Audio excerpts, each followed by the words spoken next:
In the grounds of the Parliament building in Delhi stands a statue of a stout, elderly man clad in a business suit and wearing spectacles. The statue is about 15 feet high and stands with right foot slightly advanced on the square top of a pedestal of much the same height. Underneath the left arm of the statue is a large book, while its right arm is outstretched practically to its full extent, index finger pointing in the direction of the Parliament building. The statue represents Bhimrao Ramji Ambedkar, Law Minister in the Government of India from 1947 to 1951. The book underneath his arm is the Indian Constitution, and his finger points to the Parliament building because it was there that in 1948 he presented his draft constitution to the Constituent Assembly, there that it was accepted a year later, and there that the legislation based on its provisions has ever since been passed.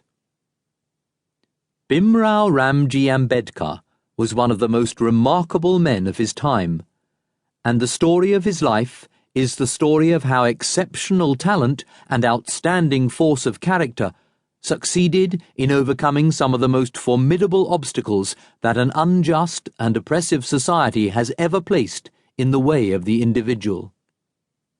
Born in Mahau, in central India in 1891, he was the 14th child of parents who belonged to the very lowest stratum of Hindu society.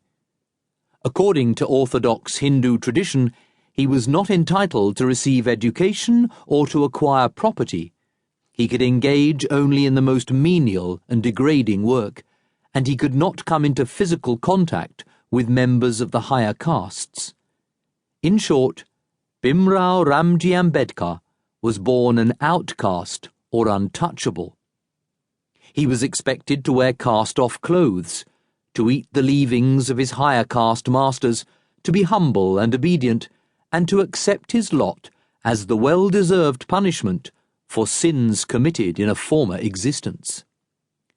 Fortunately for him, however, his father had served in the Indian Army, and there acquired a certain amount of formal education in both Marathi and English. This enabled him to teach his children, especially Bhimrao Ramji, and to encourage them in their own pursuit of knowledge. In 1908, the young Ambedkar passed the matriculation examination of Bombay University, and so uncommon was such an achievement on the part of an untouchable boy that the event was celebrated with a public meeting. 4 years later, he graduated from the same university with politics and economics as subjects, and soon afterwards entered the service of the Baroda state, the ruler of which had awarded him a scholarship. At this point, his father died.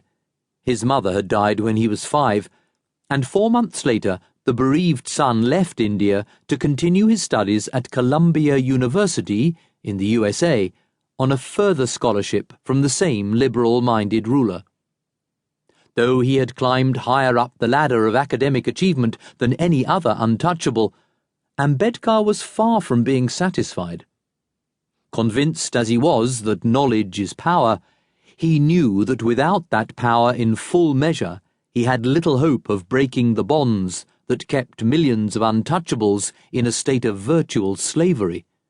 And how strong those bonds were, his own bitter personal experience had already taught him.